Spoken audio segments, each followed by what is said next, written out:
पुंडलिकवरदार विठ्ठल श्री ज्ञानदेव तुकाराम, पंढरीनाथ भगवान की जय, माऊली ज्ञानेश्वर महाराज की जय, जगद्गुरु तुकाराम महाराज की जय, सद्गुरुनाथ भगवान की जय।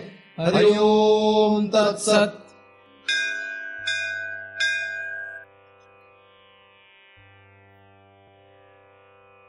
ध्यानमूलं गुरुमूर्ती, पूजामूलं गुरुपदम, मंत्रमूलं गुरुर्वाक्यम, मुक्तिमूलं गुरुकृपा। ब्रह्मेवाहम अहम ब्रह्म न चाहम ब्रह्मणा पृथक्, नाहम देहो न मे देहा केवलहम सनातन। या ठिकाणी आपण सर्वजण नेहमीप्रमाणे दृग्दृश्य विवेक या ग्रंथाचा अभ्यास करण्यासाठी एकत्रित जमलेलो आहोत। आतापर्यंत आपण 24 श्लोकांचा अभ्यास पूर्ण केलेला आहे। 25व्या श्लोकाचा आपण अभ्यास करीत आहोत। 25व्या श्लोकातील पहिल्या चरणाचा आपण विचार करीत आहोत। त्यातील शेवटचा जो शब्द आहे, पहिल्या चरणातला शेवटचा शब्द द्वैत वर्जिता, याचा आपण विचार करीत आहोत। असंग सच्चिदानंद स्वप्रभो द्वैत वर्जिता, अस्मिती शब्द विद्धोयम समाधी सविकल्पक, असा हा 25व्या क्रमांकाचा श्लोक आहे। या श्लोकामध्ये शब्दानुविद समाधीचा अभ्यास आहे। शब्दानुविद समाधी प्राप्त करणे यासाठी काय करावं लागेल याचा आपण विचार करीत आहोत। दृश्यानुविद, शब्दानुविद अशा 2 प्रकारच्या सविकल्प समाधी आहेत। यातील ही दुसरी समाधी म्हणजे शब्दानुविद समाधी आहे। शब्द हा फक्त वैखरी वाणीचा नसून त्या शब्दामध्ये जो गर्भित अर्थ आहे, तो अर्थ आपल्या अंगी बाणवणं हा खरं तर आपला अभ्यास आहे। नाहीतर फक्त हे शब्द घेऊन या शब्दांना पाठ करून हे शब्द एखादा जर कोणी लक्षात जरी ठेवेल तरी सुद्धा त्याला ही समाधी प्राप्त होणं शक्य नाही आहे। या शब्दांचा पहिल्यांदा साधारण अर्थ लक्षात घेऊन त्याचा विशेष अर्थ आपल्याला लक्षात घेतला पाहिजे आणि तो अंगी बाणवण्यासाठी प्रयत्न करत राहणं, त्या शब्दाचा जो अर्थ आहे त्या अर्थाचा आपल्याला सदैव विचार करीत राहणं, त्याचा अनुसंधान करीत राहणं, हा आपला या समाधीचा विषय आहे। समाधी जी आहे ही समाधी प्राप्त करणं आपलं कर्तव्य आहे। मनुष्य जन्म हा दुर्मिळ आहे। समाधी आपण का प्राप्त करावी हा विचार करणं पहिल्यांदा गरजेचं आहे। कारण की कोणीतरी काहीतरी म्हणालं म्हणून आपण ती गोष्ट करू नये। ती गोष्ट आपल्याला का करायची हे लक्षात घेतलं पाहिजे। ती गोष्ट करण्यामागचा पूर्ण विचार आपला आधी झाला पाहिजे, मगच ती गोष्ट नीट होऊ शकते। नाहीतर फक्त करायचं म्हणून ती गोष्ट केली जाते आणि मग त्याला जे काही फल तयार होईल ते काही योग्य किंवा बरोबर असेल असं म्हणता येत नाही। तर समाधी प्राप्त करावी हा परमार्थामधला जरी प्रमुख हेतू दिसत असला तरी सुद्धा ही समाधी आपल्याला प्राप्त करायची का हा आपण विचार करायला पाहिजे। मनुष्य जन्म हा दुर्मिळ आहे। मनुष्य जन्मामध्येच हा अभ्यास करता येतो असं साधू संतांनी सांगितलेलं आहे। या साधू संतांच्या शब्दांवर विश्वास ठेवून जर एखादा साधक साधू संतांच्या सांगण्याप्रमाणे आचरण करील तर त्याला या मनुष्य जन्माचं सार्थक करून घेता येईल। मनुष्य जन्मामध्ये जो अपेक्षित त्याचा विषय आहे तो त्याला पूर्ण करता येईल। मनुष्य शरीर हे आपल्याला अनंत प्रकारच्या शरीरामध्ये मिळालेलं एक शरीर आहे। हे काही आपलं कायमचं शरीर नाही।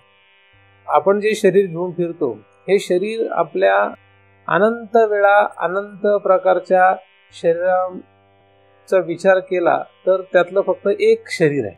अशी कितीतरी प्रकारची शरीर आपण आतापर्यंत प्राप्त केलेली आहेत। अनेक वेळा आपण अनेक प्रकारच्या स्थूल शरीरांना प्राप्त झालेलो आहोत। स्थूल शरीर जे आहे ते माणसाचं आहे का देवादिकांचं आहे का यक्ष किन्नर राक्षसाचा आहे का झाडाझुडपाचा आहे हे काही खरं सांगता येत नाही. प्रत्येकाला या सगळ्या शरीरांमधून जावं लागलेलं आहे. अवतार महापुरुष वगळता सर्वजण या शरीरांमधून प्रवेश करत करत धडपडत गटांगळ्या खात इथपर्यंत पोहोचतो. मनुष्य जन्मानंतर काही सहज मुक्ती होत नाही किंवा सहजच या शरीरांमधून तो बाहेर पडत नाही. पुन्हा जन्म घेणे, पुन्हा मरणे, पुन्हा वेगवेगळ्या शरीरामध्ये प्रवेश करणं आणि त्या त्या शरीरामध्ये त्या त्या प्रकारचे भोग भोगणं, अशा प्रकारे जगण्यामध्ये ज्याला बरं वाटतं त्यांच्यासाठी हा विषय नाही. हा विषय अशा लोकांचा आहे की ज्या लोकांना असं वाटतं की आता बास, आता आपल्याला पुन्हा अशा प्रकारे शरीर धारण करायचं नाही, असं वाटलं तर हा विषय. नाहीतर हा विषय मुळात अशा कुठल्याही माणसांचा नाही की ज्यांना या जन्म मरणाच्या फेऱ्याचा कंटाळा आलेला आहे किंवा पुन्हा पुन्हा जन्म, पुन्हा पुन्हा मरण आणि पुन्हा पुन्हा अनेक शरीर धारण करणं हे ज्याला आवडतं किंवा हे ज्याला बरं वाटतंय नकळतपणे किंवा कळतपणे, त्यांच्यासाठी हा विषय अजिबात नाही. म्हणून या विषयाचा अधिकारी कोण असा प्रश्न प्रथम लक्षात घेणं गरजेचं आहे. अशा अधिकारी पुरुषांसाठीच खरं तर हा विषय आहे, अधिकारी लोकांसाठीच हा विषय आहे. तर मनुष्य जन्म एकमेव असा जन्म आहे की ज्या जन्मामध्ये, ज्या शरीरामध्ये हा विचार करता येतो. इतर कुठल्याही जन्मांमध्ये हा विचार करता येत नाही. मनुष्यापेक्षा उच्च असलेली काही शरीरं आहेत, देवादिक म्हणजे वेगवेगळ्या प्रकारचे स्वर्गलोक. या लोकांमध्ये सुद्धा जी शरीरं आपल्याला प्राप्त होतील त्या शरीरामध्ये सुद्धा हा विचार करता येत नाही. मनुष्यापेक्षा नीच प्रकारचे असलेली अनेक शरीर आहेत, अनेक प्रकारचे जीव आहेत, त्या शरीरामध्ये सुद्धा हा विचार करता येत नाही. फक्त मनुष्य देह या जन्मामध्ये आपल्याला हा विचार करता येऊ शकतो. मग हा विचार कशा पद्धतीने करावा, काय करावा, यासाठी अनेक प्रकारच्या साधना, अनेक प्रकारची साधनं शास्त्रामध्ये सांगितलेली आढळतात. ही अनेक प्रकारची साधनं असल्यामुळे फार मोठा गोंधळ आहे की नक्की करावं काय, नक्की काय करायचा मोठा प्रश्न आहे. मग भजन करायचं का, तीर्थयात्रा करायची का, नामस्मरण करायचं का, असं करायचं का तसं करायचं, हे अत्यंत खरं तर कठीण आहे की नक्की काय करावं. मग हे बरोबर आहे का, हे बरोबर आहे, हे चुकीचं आहे का, हे चुकीचं आहे, हे कळत नाही आणि हे कळणंच फार अवघड आहे. परंतु असा न कळण्याचा विषय असणं साहजिक आहे. परंतु कुठल्याही साधनांचा शेवट जो आहे तो एकाच ठिकाणी येऊन पोहोचतो. जरी लोकांनी त्याला वेगवेगळ्या प्रकारे वर्णन केलेलं असलं, वेगवेगळ्या प्रकारे सांगितलेलं असलं, तरी सगळ्या अधिकारी महापुरुषांनी जी काही साधनं सांगितली असतील, सगळ्या अवतार महापुरुषांनी जी काही साधनं सांगितली असतील, त्या सगळ्या साधनांचा शेवट एकाच ठिकाणी येऊन पोहोचतो आणि तो म्हणजे भगवंताची प्राप्ती. भक्ती, त्याला असं उपासना मार्गामध्ये किंवा भक्ती मार्गामध्ये म्हटलं जातं, त्यालाच वेगळ्या मार्गामध्ये काहीतरी वेगळं म्हटलं जात असेल, पण भगवंताची प्राप्ती होणं हा शेवट आहे. आणि भगवंताची प्राप्ती हा जर शेवट आहे तर या भगवंताच्या प्राप्तीने पुनर्जन्म होतो का किंवा पुन्हा शरीर प्राप्त होतात का, हा एक मोठा खरं तर अभ्यासाचा विषय आहे. परंतु ज्याला भगवंताची प्राप्ती होते त्याला पुनर्जन्म होत नाही, त्याला पुनरावृत्ती होत नाही, अशी अनेक प्रमाणं आपल्याला सापडतील. पण तरी सुद्धा काही महात्म्यांनी मी पुन्हा जन्म घेईन, पुन्हा हे करीन, पुन्हा ते करीन, पुन्हा देवाची भक्ती करीन असं म्हटलेलं आढळतं. तर त्यामुळे एखाद्याला असं वाटू शकतं की पुनर्जन्म घ्यायला काही हरकत नाही. पण त्यांनी ते जे म्हटलेलं आहे त्याच्या मागचे उद्देश पण लक्षात घेणं गरजेचं आहे की त्यांनी ज्या ज्या ठिकाणी असं म्हटलं की मी पुन्हा जन्म घेईन तेव्हा तुझा दास होईल असं म्हटलेलं आहे. म्हणजे भगवंताचा दास होण्यासाठी, भगवंताची सेवा करण्यासाठी, भगवंताची उपासना करण्यासाठी मी जन्म घेईन असं म्हटलेलं आहे.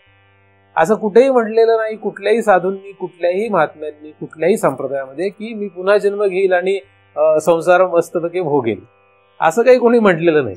पण भगवंताची भक्ती, भगवंताचं प्रेम, भगवंताविषयी जे काही साधना आहेत ही करीन असं मात्र म्हटलेलं आढळतं.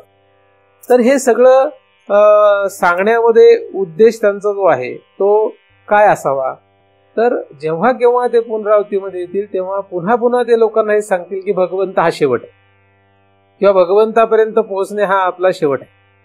पण भगवंताविषयी ओढ असणं, भगवंताविषयी प्रेम असणं ही काही साधारण गोष्ट नव्हे, ही काही कोणालाही आवडणारी गोष्ट नव्हे, ही सर्वसामान्यांच्या आवडीचा विषय नव्हे. त्यासाठी अनंत जन्मांची पुण्यही लागते. बहुत सुकृताची जोडी म्हणून विठ्ठल आवडी. विठ्ठलाची आवड असण्यासाठी बहुत सुकृत लागते. ज्यांना आवडत नाही त्यांना सुकृत कमी पडलंय असं म्हणता येईल. ते चुकीचे आहेत किंवा ते उपयोगाचे नाहीत असं म्हणता येत नाही. त्यांचं तेवढं प्रमाण कमी पडलं, त्यांचं सुकृत कमी पडलं. आता माणसं भगवंताची किंवा देवदेव करताना आपण बरेच पाहतो, पण हे जे सगळे देवदेव करणारे आहेत हे काही सगळे भगवंताचे भक्त नाहीत. कोणाला आपल्या घरदार नीट चालावं असं वाटतं, कोणाला पैसा नीट मिळावा असं वाटतं, कोणाला आपल्या मुलाचं मुलीचं लग्न व्हावं असं वाटतं, कोणाला आपल्याला मूल व्हावं असं वाटतं, कोणाला आपल्याला मुलगाच व्हावा असं वाटतं. अशा असंख्य प्रकारच्या याचना करणारे हे लोक आहेत. हे काही भगवंताचे भक्त खरे म्हणता येत नाही. त्यांना अर्थार्थी या वर्गामध्ये आपण टाकू शकतो, परंतु ते सुद्धा भक्त म्हणतात, परंतु ते अर्थार्थीमध्ये जातात आणि त्यांना काही हे फल प्राप्त होणं अशक्य आहे. या ठिकाणी आपण जो अभ्यास करीत आहोत हा दृग्दृश्य विवेक नावाचा जो ग्रंथ आहे हा भगवान आद्य शंकराचार्यांनी लिहिलेला ग्रंथ आहे. आणि या ग्रंथामध्ये मात्र इतर कुठल्याही साधनांचा विचार सांगितलेला नसून ज्ञान मार्गामध्ये जी काही साधनं आहेत त्याचं वर्णन या ठिकाणी आढळतं. ज्ञानमार्ग हा जो आहे हा वैदिक मार्ग आहे. वैदिक मार्गामध्ये फक्त 3च मार्ग येतात. एक म्हणजे कर्म, दुसरा म्हणजे उपासना आणि तिसरा म्हणजे ज्ञान. या व्यतिरिक्त कुठलेही मार्ग वैदिक समजले जात नाहीत, वैदिक नाहीत. कारण वेदामध्ये फक्त 3च मार्गांचा उल्लेख आढळतो, कर्म, उपासना आणि ज्ञान. इतर मार्ग जे त्याला आपण पाहू शकतो हे सगळे याच 3 पैकी कुठल्या तरी वर्गात असू शकतात, म्हणजे त्यातले पोटभेद ते असू शकतात. जसं उदाहरणार्थ योग मार्ग आहे, तर योग मार्ग हा काही या वेदामध्ये सांगितलेला आढळत नाही म्हणजे या 3 मार्गामध्ये योग दिसत नाही, परंतु योग मार्ग जो दिसतो तो या 3 पैकी कुठेतरी बसवता येतो. म्हणून योग मार्ग हा काही नाहीच असं म्हणता येत नाही, तो या 3 पैकी कशामध्ये तरी अंतर्भूत करता येतो. किंवा याला त्याचे पोटभेद आपण असं म्हणू शकतो, किंवा पोट शाखा म्हणू शकतो, किंवा उपशाखा असं म्हणू शकतो. परंतु प्रमुख 3 मार्ग आहे, कर्म, उपासना आणि ज्ञान. त्यातील कर्म मार्ग जो आहे हा कर्म मार्ग हा वैदिक कर्माचा अभ्यास सांगणार आहे. कर्मामध्ये काम्य कर्म, निषिद्ध कर्म, प्रायश्चित्त कर्म, नित्य कर्म, नैमित्तिक कर्म अशा विविध प्रकारे कर्माची विभागणी आढळते. तर कर्ममार्ग हा ज्यांना बरा वाटतो त्यांनी कर्ममार्गाने जायला काही हरकत नाही. परंतु कर्ममार्गाचा जो शेवट आहे तो नैष्कर्म्य सिद्धीमध्ये आहे. नैष्कर्म्य सिद्धी हा कर्ममार्गाचा शेवट आहे आणि नैष्कर्म्य सिद्धी हाच ज्ञानाचा खरं तर परिपाक आहे. नैष्कर्म्य सिद्धी आणि ज्ञान मार्गाचा शेवट हा एकच आहे. म्हणजे नैष्कर्म्य सिद्धी आणि ज्ञान मार्गाचा शेवट हे 2 नसून एकच आहे. म्हणून कर्ममार्गाने एखादा जरी गेला तर त्याला नैष्कर्म्य सिद्धीपर्यंत जाता आलं पाहिजे. तो कसा जाईल, कुठली साधना करेल, यासाठी शास्त्रामध्ये अनेक उपाय आढळतात. उपासना हा जो मार्ग आहे या उपासना मार्गामध्ये सुद्धा उपासना देवाची आढळती जाते. तर अहंग्रहोपासना ही जी आहे ही सर्वोत्कृष्ट मानली जाते आणि त्याच्या या उपासनेमध्ये प्रतीकोपासनेपासून सुरुवात होत असते. तर प्रतीकोपासनापासून अहंग्रहोपासना पर्यंत पोहोचणं गरजेचं आहे आणि अहंग्रहोपासना हाच भगवंताचा साक्षात्कार आहे, ही शेवटची स्थिती आहे. तर उपासनेचा शेवट किंवा कर्ममार्गाचा शेवट आणि ज्ञानमार्गाचा शेवट हे 3 नसून एक आहेत. हे 3 नसून एकच आहेत. परंतु कर्ममार्ग किंवा उपासना मार्ग यामध्ये लोकांची जास्त गर्दी दिसते, ज्ञानमार्गामध्ये लोकांची गर्दी कमी आहे.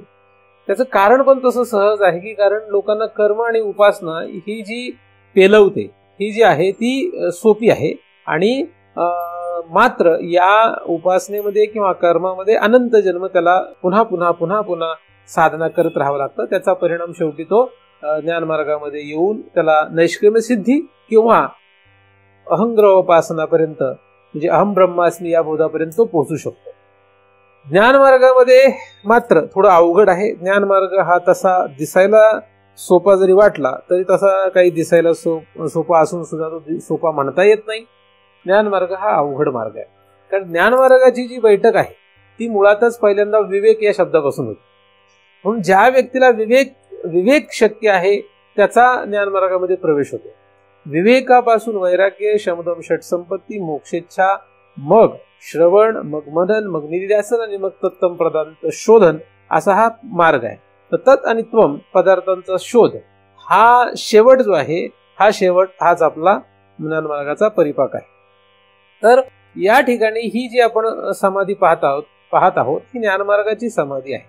कारण समाधी हा शब्द जो आहे हा योग मार्गामध्ये आढळतो, परंतु योग मार्ग मी आधीच म्हणाल्याप्रमाणे काही कुठला वेगळा मार्ग नसून या तीनपैकी कुठेतरी एक बसणारा मार्ग आहे.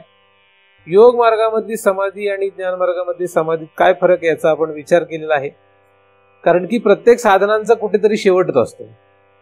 पहिली, दुसरी, तिसरी, 10वी मध्ये काही त्याचं सगळं शिक्षण पूर्ण होतं असं म्हणता येत नाही. त्यानंतर 11वी, 12वी मध्ये त्याचं सगळं शिक्षण पूर्ण होत नाही असं म्हणता येत नाही. पण काही लोक 12वीतून शिक्षण संपतं, काहींचं 10वीत शिक्षण संपतं. म्हणजे शिक्षण संपलं असं होत नाही, त्याचं शिक्षण तिथे संपतं. तसं काही मार्गांमध्ये एखादा व्यक्ती संपतो म्हणजे तिथेच संपतो, पण तो तिथे संपला असं म्हणत नाही, तो मार्ग तिथे संपला असं म्हणतायत. तर एका विशिष्ट पदव्या प्राप्त केल्यानंतर, विशिष्ट पदवी प्राप्त केल्यानंतर त्याचं शिक्षण संपूर्ण खरं योग्य असतं. जसं ग्रॅज्युएट झाला म्हणजे बरोबर त्याचं शिक्षण झालं असं म्हणतायत. 10वी झाली म्हणजे तो शिक्षण पूर्ण झालं असं म्हणता येत नाही. 12वी झालं म्हणजे शिक्षण पूर्ण झालं म्हणता येत नाही. पण ग्रॅज्युएट झाला म्हणजे शिक्षण पूर्ण झालं असं म्हणता येतं.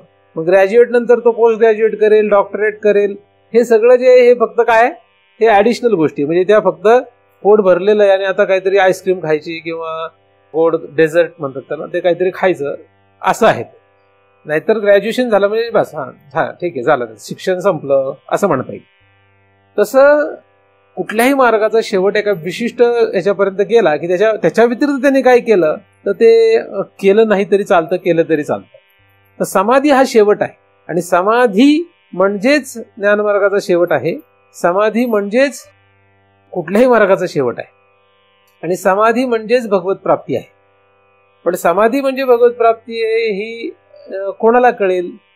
ज्याला ह्या तिन्ही मार्गाचा थोडा तरी माहिती पाहिजे की काय आहे ते मार्ग. म्हणजे कर्म मार्ग म्हणजे काय, उपासना मार्ग म्हणजे काय आणि ज्ञान मार्ग म्हणजे काय, ह्या तिन्हीची थोडी तरी माहिती पाहिजे आणि मग त्यातले साधनांचा त्याने अवलंब करायला पाहिजे.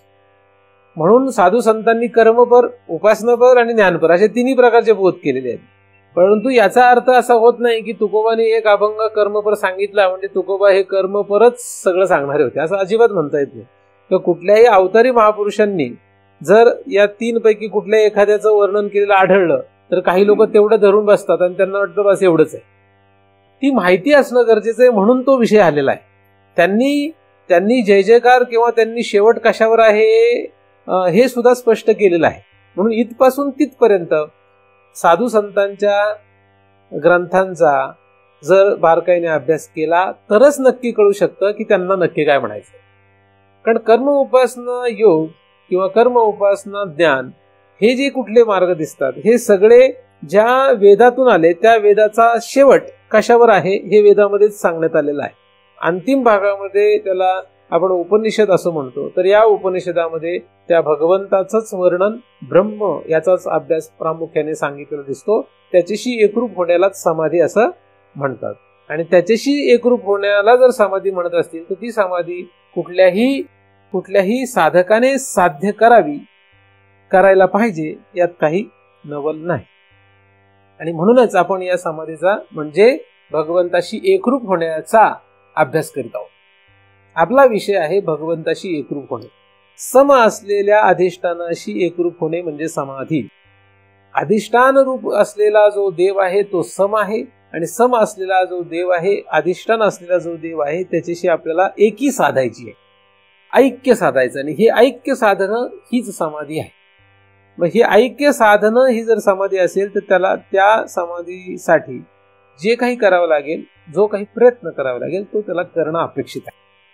मग ज्या पदार्थाशी आपल्याला एकरूप व्हायचंय त्याची आपल्याला माहिती पाहिजे आणि जो एकरूप होणार त्याची माहिती पाहिजे. एकरूप ज्याला व्हायचंय तो आणि ज्याच्याशी एकरूप व्हायचंय तो, या दोघांची जर ओळख नसेल तर समाधी साधण्याचा प्रश्न येत नाही.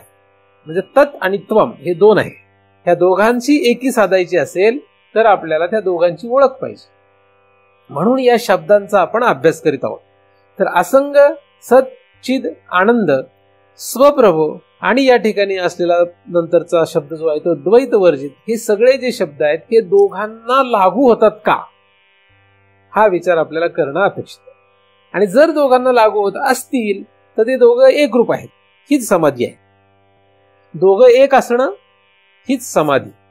दोघं एक असण्यासाठी ते दोघे कोण, असा प्रश्न येतो. मग द्वैत वर्जित हा शब्द जर घेतला किंवा त्याच्या आधीचे कुठले शब्द आपण घेतले तर ते दोन शोध लावा लागतील. ते दोन दोन नसून एक आहेत हे लक्षात घ्यावं लागेल आणि मग ती समाधी आपल्याला साध्य करता येईल. तर आपण अभ्यास करता मागे हा विचार केलेला आहे की द्वैत वर्जित म्हणजे दोन किंवा नाना किंवा अनेक नसणं किंवा त्यांना वर्जित करणं. वर्जित करणं किंवा वर्जित आहे. द्वैत वर्जित या शब्दाचे दोन अर्थ होतात. एक तर द्वैत वर्जित करा, दुसरा अर्थ द्वैत वर्जित आहे. काय दोन अर्थ होतात. एक द्वैत वर्जित म्हणजे अद्वैत आहे, म्हणजे द्वैत नाही. आणि दुसरा अर्थ असा होतो की द्वैत सोडा, द्वैत संपवा, म्हणजे जे काही साध्य होईल ते म्हणजे अद्वैत. आता द्वैत वर्जित जो अभ्यास आहे, द्वैत वर्जित आपल्यासाठी जो अभ्यास आहे तो कुठल्या प्रकारचा आहे. आपल्याला नानत्वाचा बोध आहे, आपल्याला अनेकत्वाचा बोध आहे.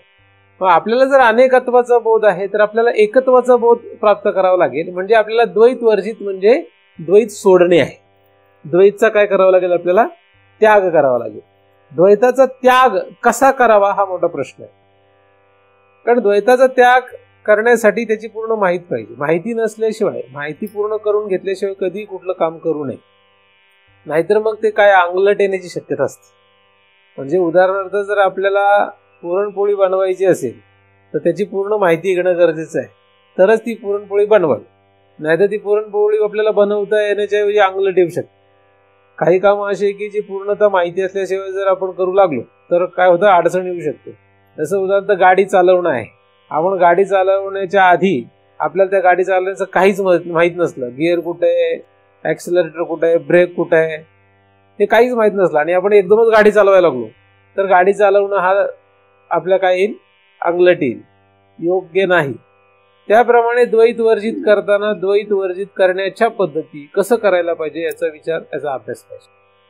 आणि द्वैत वर्जित करण्यासाठी आपल्याला का करायचं हे पण माहित पाहिजे. तर आपल्याला द्वैत वर्जित या शब्दातून कसा प्रवास करायचा हे कळावं. एकी ज्यांची साधायची आहे ते द्वैत वर्जित आहेत का हे आपल्याला शोधायचंय. द्वैत वर्जित म्हणजे एकच असणं, एकच असण्याला म्हणतात द्वैत वर्जित. खरं तर एकच आहे. एकच आहे असं म्हटल्यानंतर ते कोणालाच पटू शकत नाही आणि कोणी मान्य पण करणार नाही. आणि म्हणूनच साधारण माणसं म्हणतात हे सगळं काय थोतांड आहे. कारण की हे सगळं एकच आहे असं म्हणायला फार सोपं आहे. हे सगळं काय आहे, हे सगळं एकच आहे.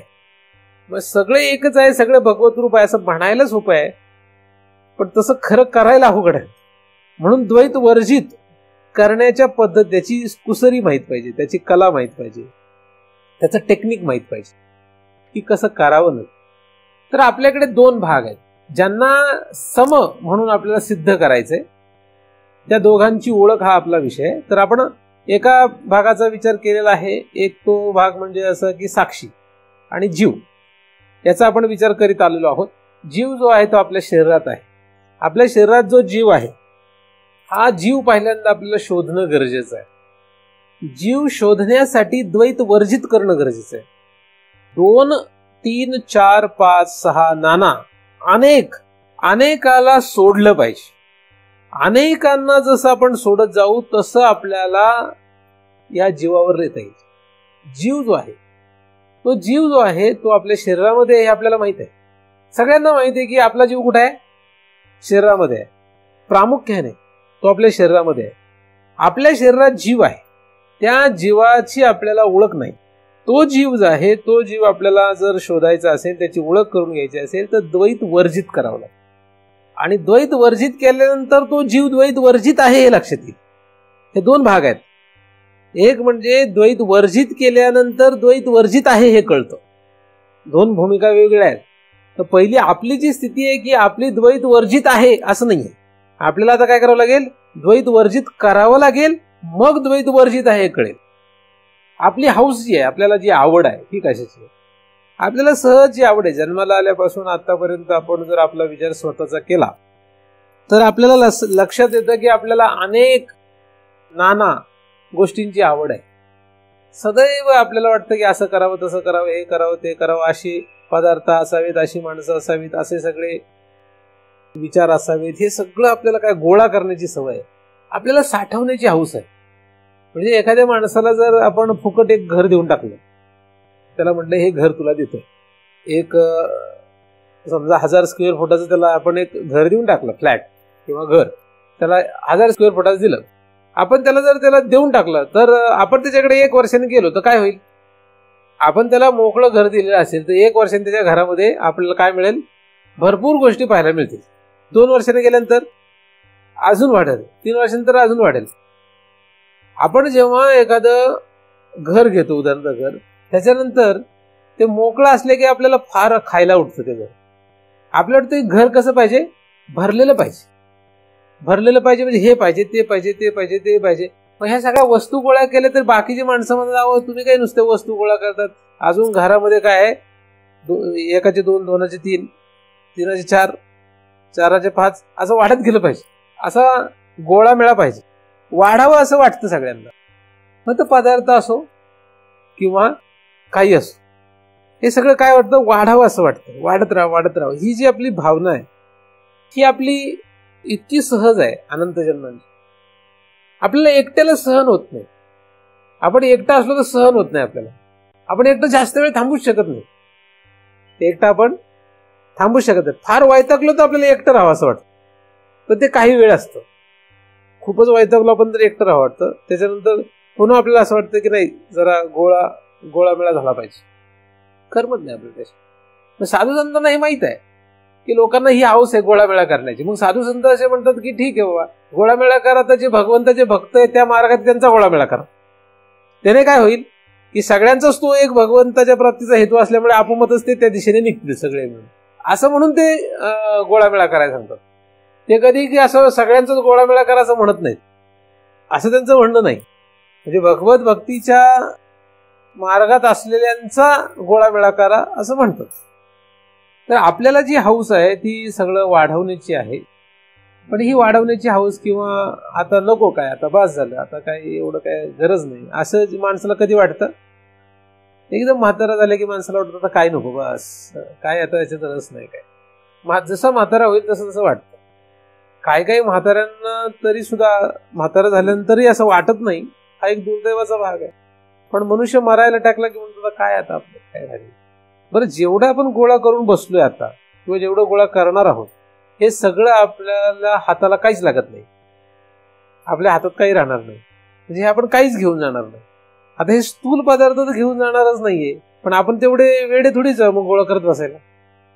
हा जीव काही साधारण नाहीये, हा जीव फार चतुर आहे आणि तो फार मोठा आहे तसा पाहिलं तर. तर आपण हे सगळे पदार्थ गोळा करतो, हे आपल्याला माहित नाहीये काय की आपल्याला घेऊन जाता येत नाही वर, आपल्या सोबत हे घेऊन जाता येत नाही काहीच, हे आपल्याला माहित नाहीये का? सगळ्यांना माहिती आहे, मग तरी का गोळा करतो? असंख्य पदार्थ, असंख्य विचार, असंख्य क्रिया मनुष्य का करतो? मनुष्य म्हणजे हा जीव, हा जो जीव आहे हे सगळं का करतो? त्याला जर माहिती आहे की हे पदार्थ काहीच राहणार नाहीये, त्या पदार्थांचं आपलं काही राहणार नाही, आपलं सगळं संपणार आहे, तरी तो करतो ते. त्याचं कारण काय असावं? कारण की त्याला माहिती आहे की हे जे पदार्थ, या पदार्थांसोबत आपण जेव्हा राहतो त्या पदार्थांचे संस्कार आपल्याला सोबत नेता येतात.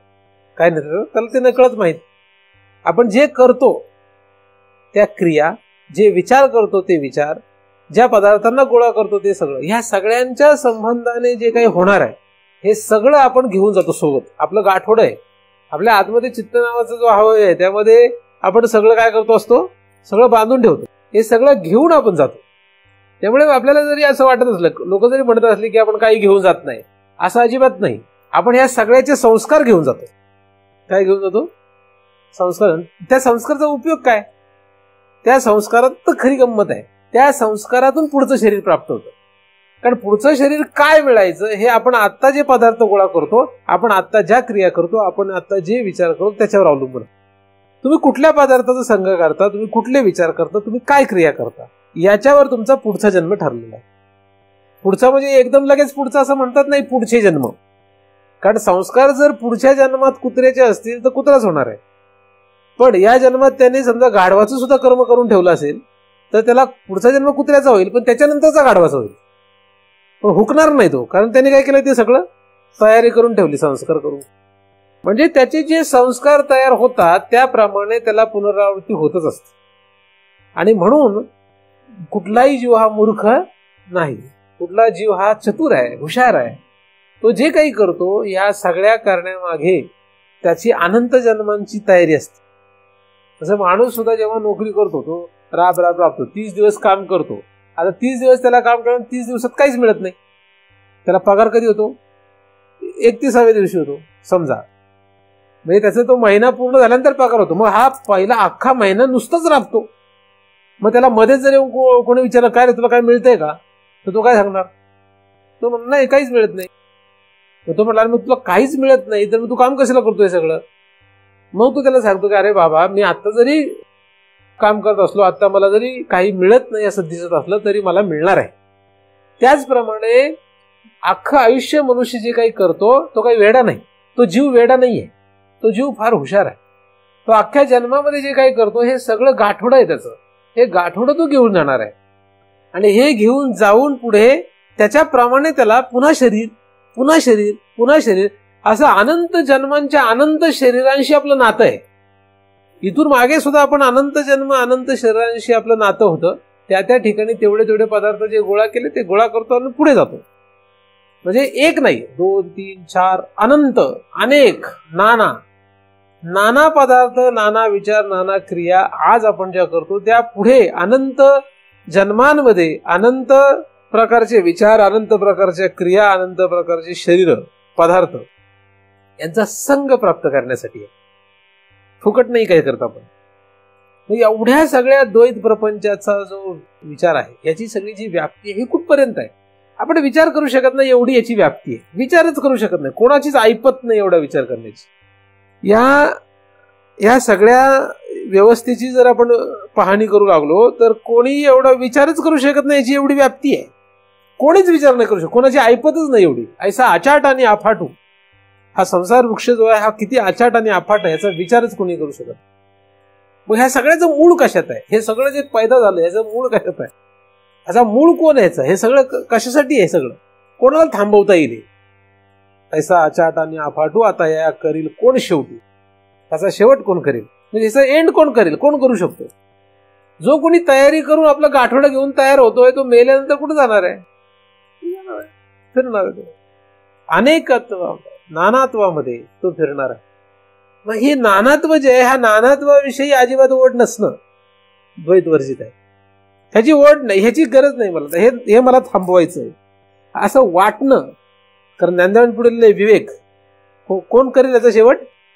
ज्याच्याकडे विवेक जागृत होईल तो याचा शेवट करेल. कोण करेल? उत्तर काय लिहिलेलं त्यांनी 15व्या अध्यायामध्ये. याचा शेवट कोण करेल? जो विवेक ज्याच्याकडे आहे तोच याचा फक्त शेवट करू शकतो. ज्याच्याकडे विवेक नाही म्हणजे ज्ञानमार्गाची इथे पाहिली सुरुवात. म्हणजे या एवढ्या अफाट असलेल्या नानात्व असलेल्या संसार वृक्षातून बाहेर पडायचं असेल तर त्याला सुरुवात असते विवेक पाहिजे.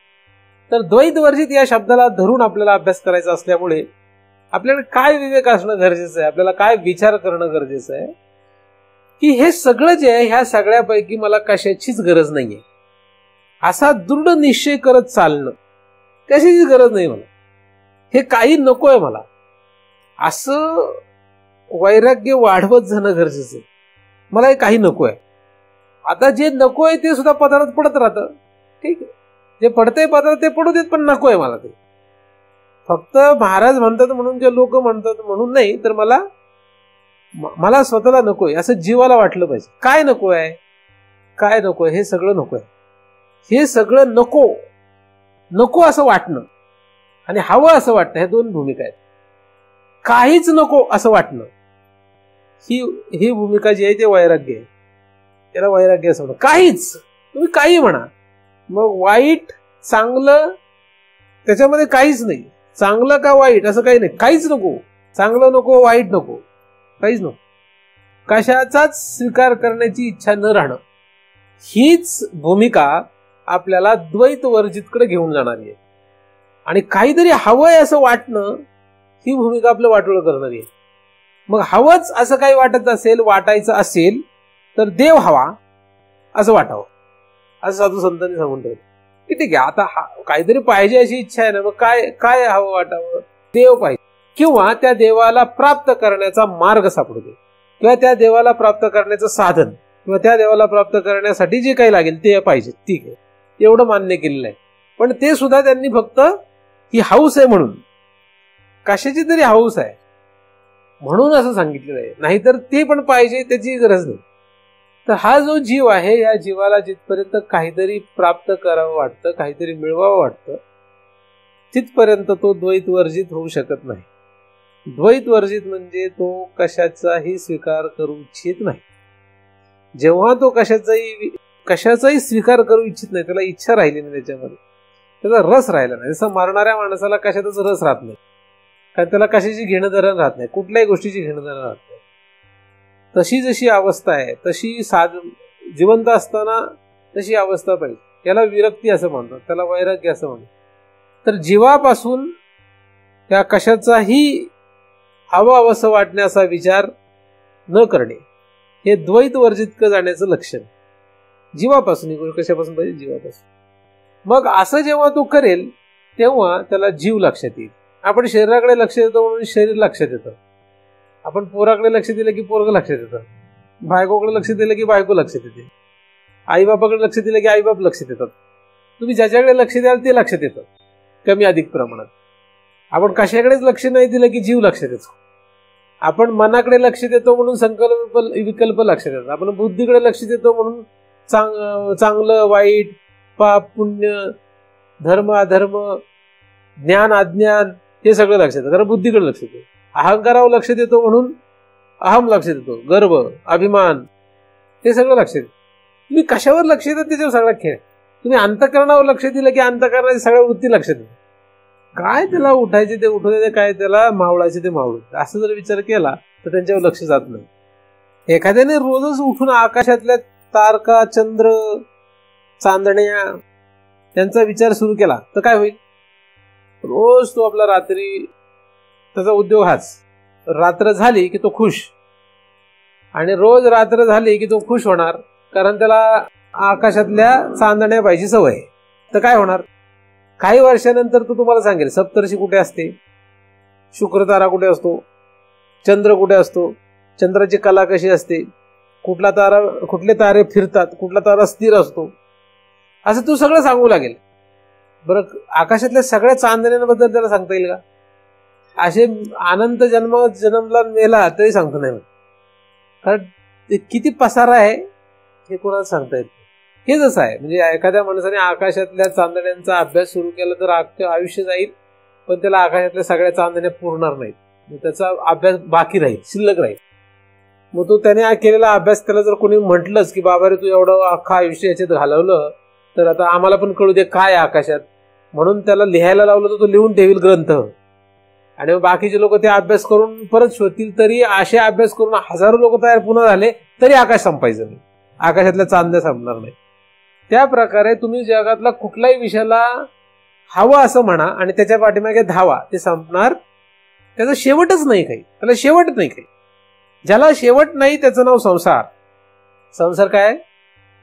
ज्याला शेवट नाही त्याचं नाव संसार, आणि ज्याला शेवट आहे त्याचं नाव परमार्थ. परमार्थात शेवट होतो, संसारात शेवट होत नाही. संसारामध्ये हा संपतो पण संसार संपत नाही. हा मेला तरी ह्याची पुढची पिढी संसार चालवतो, म्हणजे पुढची पिढी म्हणजे कोण चालवतो? तोच आहे. तोच पुढच्या पिढीच्या रूपाने संसार करत असतो, आणि तो कुठे जातो? तो पुढे दुसरीकडे कुठेतरी संसार करतो, इकडचा तिकडे जातो, पोस्टिंग होतं त्याचं. काय होतं? पोस्टिंग, म्हणजे या देहातून त्या देहात, मग तिकडचा संसार. म्हणजे पुढे जर तो पक्षाच्या देहात गेला तर पक्षाचा एक परिवार आहे, मग तो पारवा जर झाला त्या पारव्यांच्या घोळक्यात राहतो, तिथून मेला की मग कावळ्यांच्या परिवारात, मग कावळ्यातून मेला की मग चिमणी, मग तिथून मेला की झाड झुडूप, असं करत करत त्या त्या लोकाला त्या त्या ठिकाणी त्या त्या परिवारामध्ये जातो. आपला एक परिवार आहे, आपण ह्या परिवारामध्ये आहोत. किती दिवस आहोत? कायमचे? कायमचे अजिबात नाही. हे लक्षात घ्या. मृत्यू हा आपल्याला कायम ठेवणार नाही, कारण त्याला तो अधिकार नाही, कोणाला, मृत्यूला. आणि आपल्याला ती हौस नाही कायम ह्याच्यात राहायची. ह्याच्यात राहायची आपल्याला कायमची हौस नाहीये. आपल्याला नवीन नवीन गोष्टी पाहिजेत. आपल्याला अनंत जन्म, अनंत प्रकारचं नानात्वाचा मस्त मजा करायची आहे. त्याच्यामुळे आपण कशाला विनाकारण एकाच ह्याच्यामध्ये पडून राहू. आणि हे काही आत्ता दिसतंय असं नाही, हे पूर्वीच्या अनंत जन्मांच्या आपल्या कारभारावरून लक्षात येतंय. कारण आपण काय असे कच्चे लोक नाही, कच्चे जीव नाहीत. आपण अनंत जन्म खेळत आलेलो आहोत, खेळ खेळत आलेलो, अनंत जन्माचा खेळ खेळत आलेलो इथपर्यंत. म्हणून ह्या सगळ्या नानत्वाची जी आहे ही इच्छा मेली पाहिजे. त्याला म्हणतात वैराग्य. वैराग्य कसं लागतं? त्या जीवाला कशाच मध्ये रस नको. देहात रस नाही म्हणून देह पडेल काय, राहतोच तर राहतच.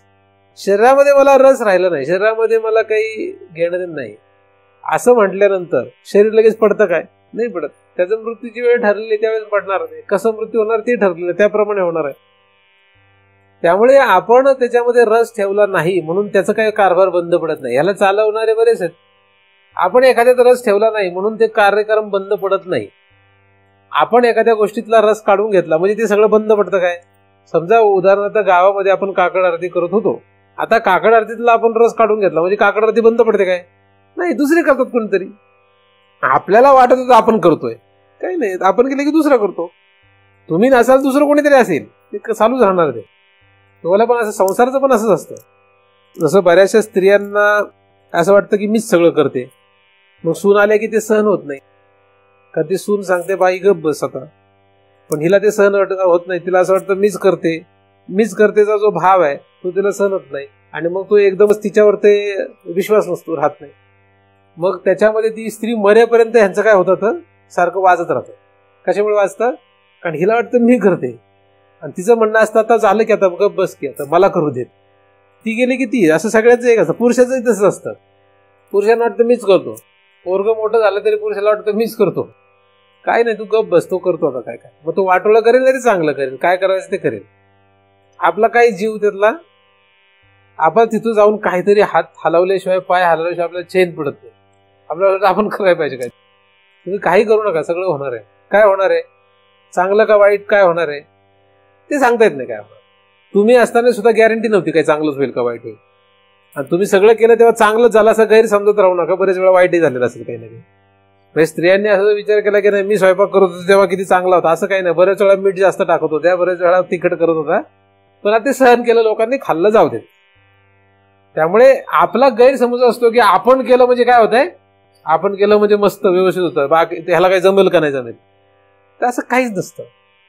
ह्या भावना ज्या आहेत त्या आपल्याला त्याच्यात गुंतून ठेवतात. आपण न राहिल्याने कशामध्ये, या जीवाने, आपण म्हणजे आपण नव्हे, आपण म्हणजे जीव शरीरात, मनात, बुद्धीत, इंद्रियात आणि ह्या सगळ्या परिवारात कुठेही राहिला नाही तरी हा संसार चालणारच आहे.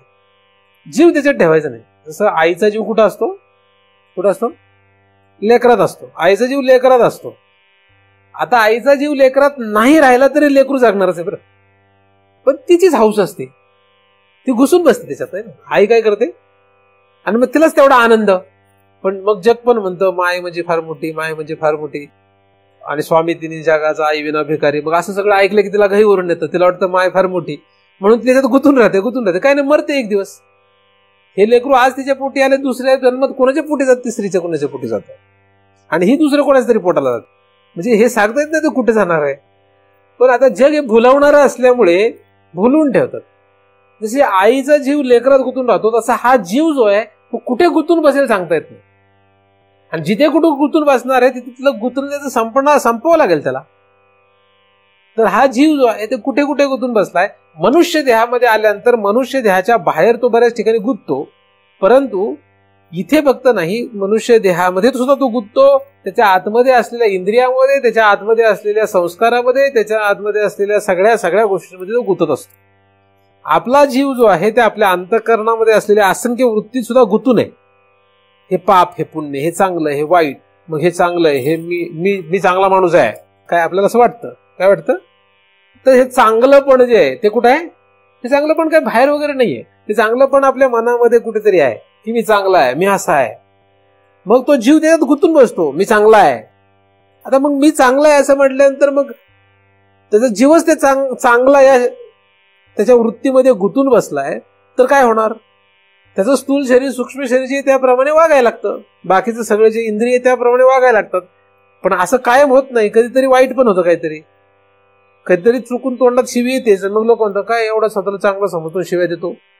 मग त्याला वाईट वाटतं, अरे आपण चांगला आहोत पण आता आपण शिवी दिली. मग तो सुधारायचा प्रयत्न करतो, नाही तर म्हणतो जाऊ दे तू काही शाळा लागून केला मोठा, असं काहीतरी भिंसून जातं, त्याचं बार गळतं, असं गडबड होते. काही सांगण्याचा मुद्दा असा आहे की जीव जो आहे तो कुठं गुंतून राहील हे सांगता येत नाही. जीव हा गुंतत असतो सगळीकडे. मी चांगला आहे, मी पवित्र आहे, मी वाईट आहे, मी असा आहे, मी अमका आहे, मी तमका आहे, मी सुखी आहे, मी दुःखी आहे.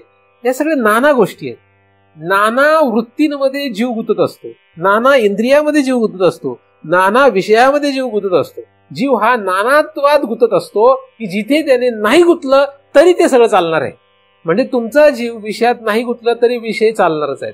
तुमचा जीव इंद्रियात नाही गुंतला तरी इंद्रियांचा विषय भोगणं चालणारच आहे. तुमचा जीव वृत्तीत नाही गुंतला तरी वृत्तीचा सगळा कारभार चालणारच.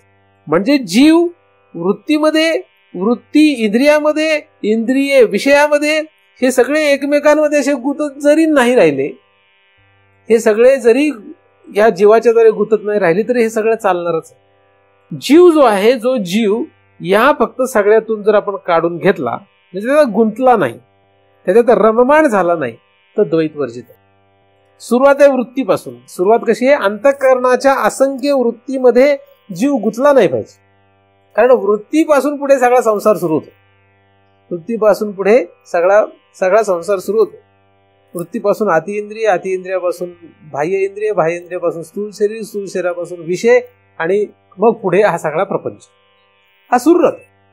तर जीव जो आहे तो त्या वृत्तीत गुंतला नाही पाहिजे. एकदा का तो वृत्तीत गुंतला नाही की त्याच्या पुढे गुंतत नाही, त्याच्या पुढे नाही की पुढे नाही, पुढे नाही. मग हे सगळं चालतं का? असंच चालू राहतं. ते काही बंद पडत नाही, काही बंद पडत नाही.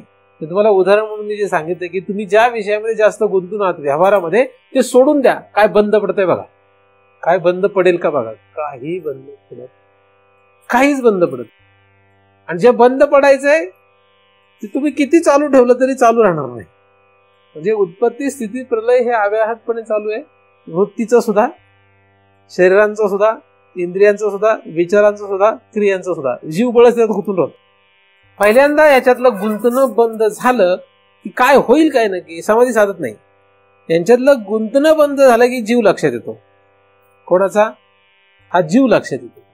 जीव जो आहे तो हा एक आहे. एक शरीरामध्ये काय? जीव हा काय?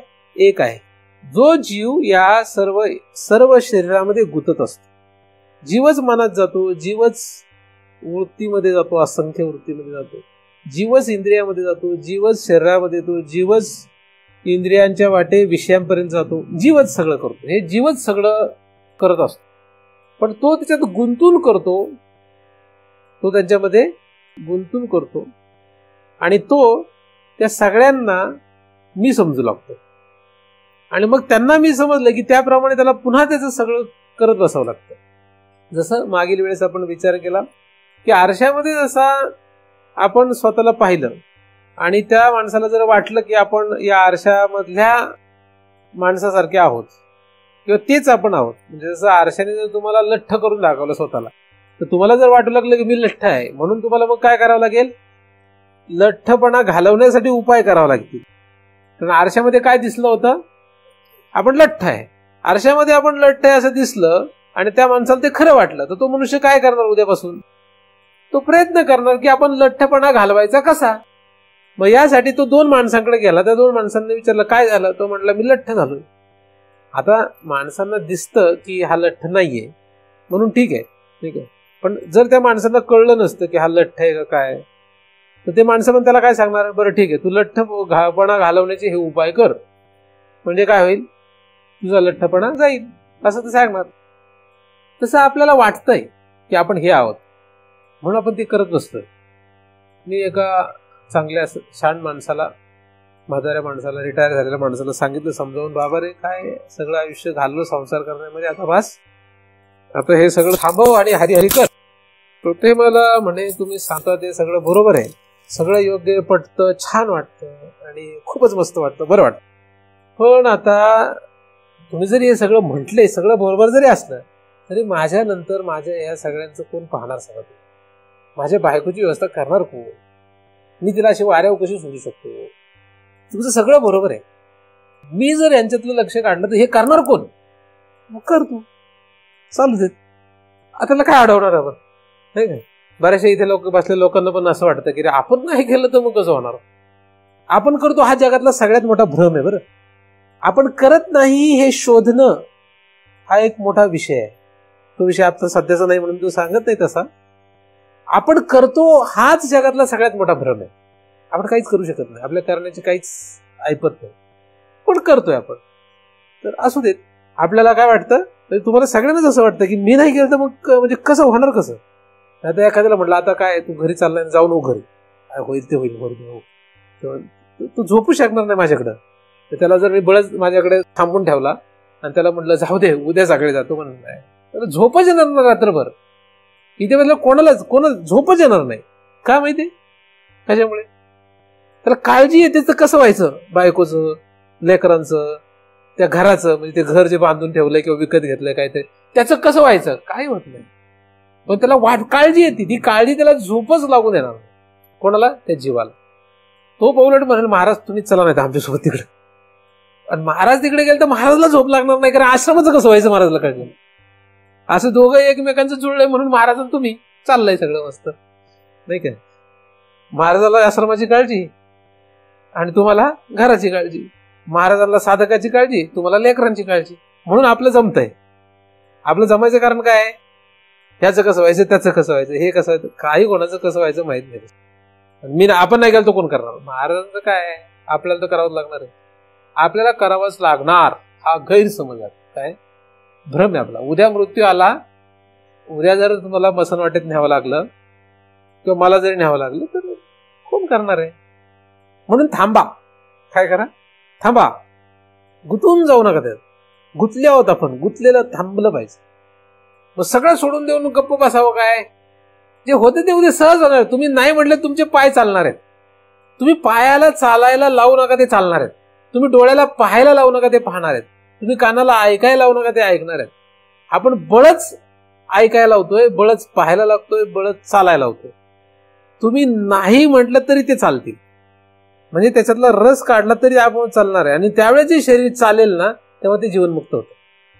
म्हणून ज्या शरीरावरचा अहम गेल्यानंतर शरीर चालतं ते जीवनमुक्तच असतं. चालतं शरीर, पण कसं आहे? आणि ह्याचा अधिकार तुम्हाला सर्वांना. तो बोलतो, तो चालतो, तो खातो, तो पितो, तो जगतो, सगळंच आहे. पण आपल्यात त्यात फरक काय? आपण डोळ्याला पाहायला लावतो, तो डोळ्याला पाहायला लावत नाही, डोळे पाहतात.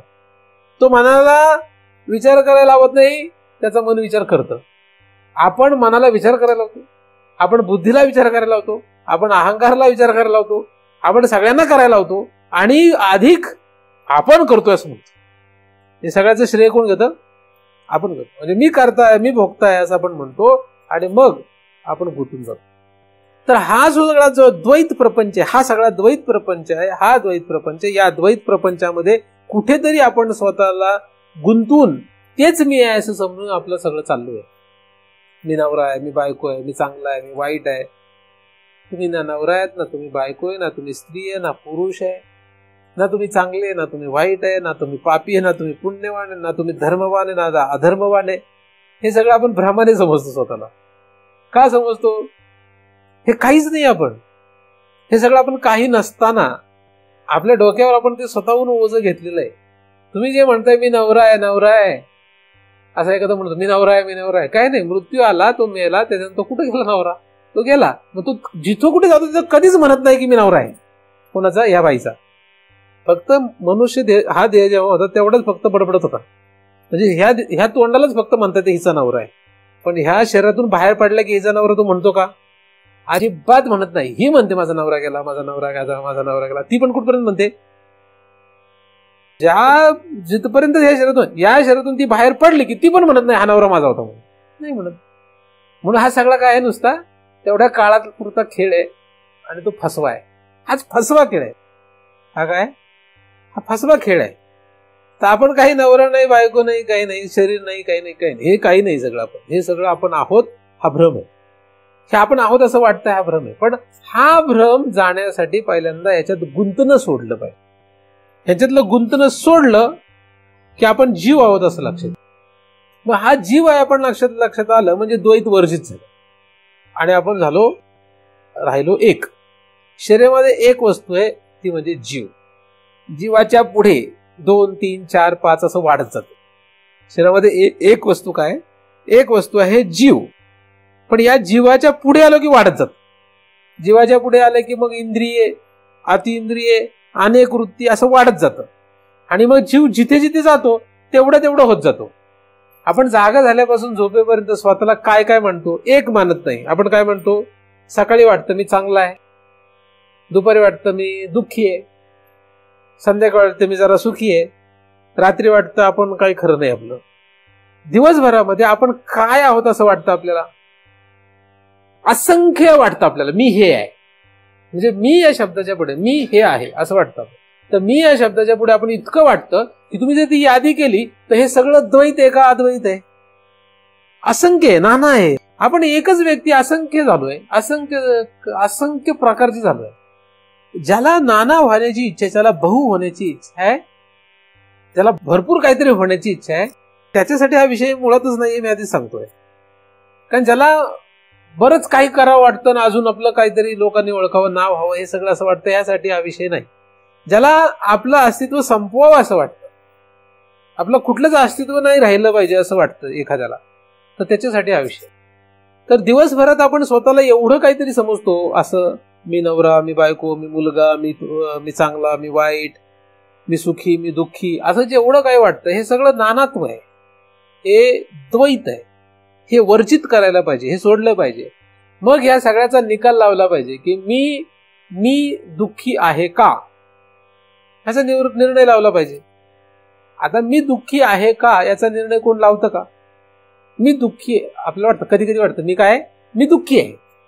मग आपण मी दुःखी आहे का खरंच याचा निर्णय लावतो का दुःख संपवण्याच्या पाठीमागे लागतो? आपल्याला जसं वाटलं की मी दुःखी आहे तसं आपण दुःख संपवायच्या पाठीमागे लागतो. मग ठीक आहे, माया भयानक आहे. ती म्हणते ठीक आहे, तू कोण आहेस? तू सुखी आहेस. मग आपल्याला बरं वाटतं, वा वा मी सुखी आहे. आता मी सुखी आहे असं म्हटल्यानंतर त्या आनंदाचं जास्त काळ टिकत नाही, ते पुन्हा दुःख होतं. मग पुन्हा आपल्याला वाटतं मी दुःखी आहे, मग पुन्हा दुःख संपवण्याच्या पाठीमागलं. मग त्याला असं लक्षात येतं की मी सुख मिळवलं की बरं वाटतंय, मग तो सुख कमवण्याच्या पाठीमागे लागतो, दुःख नष्ट करण्याच्या पाठीमागे लागतो. सुख कमवण्याच्या पाठीमागे लागतो, तो दुःख नष्ट करण्याच्या पाठीमागे लागतो. आणि ह्या सायकलमध्ये, या चक्रामध्ये गुंतून जातो. आपण त्या चक्रामध्ये गुंतलेलो आहोत.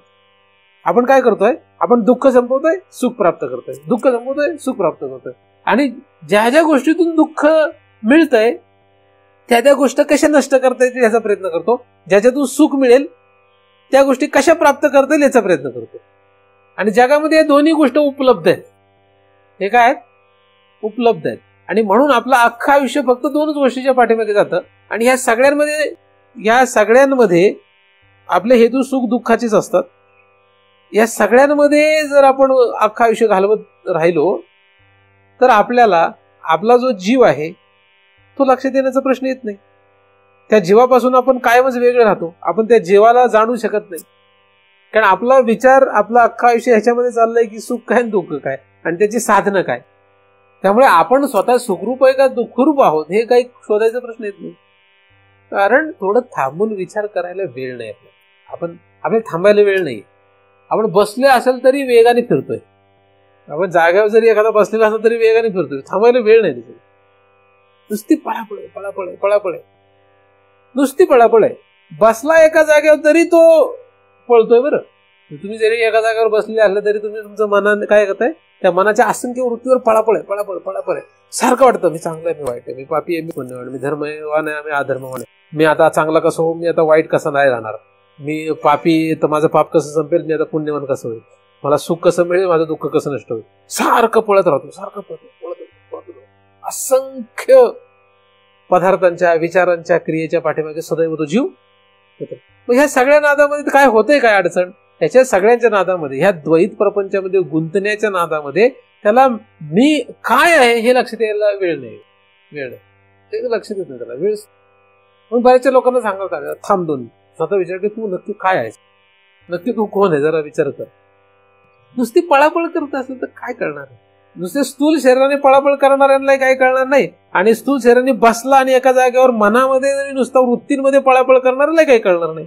म्हणून ह्या सगळ्यांचं वर्जित करणं गरजेचं आहे, त्याला सोडावं लागेल. त्याच्याशिवाय त्याला मी कोण हे लक्षात येणार नाही, किंवा जीव म्हणजे लक्षात येणार नाही.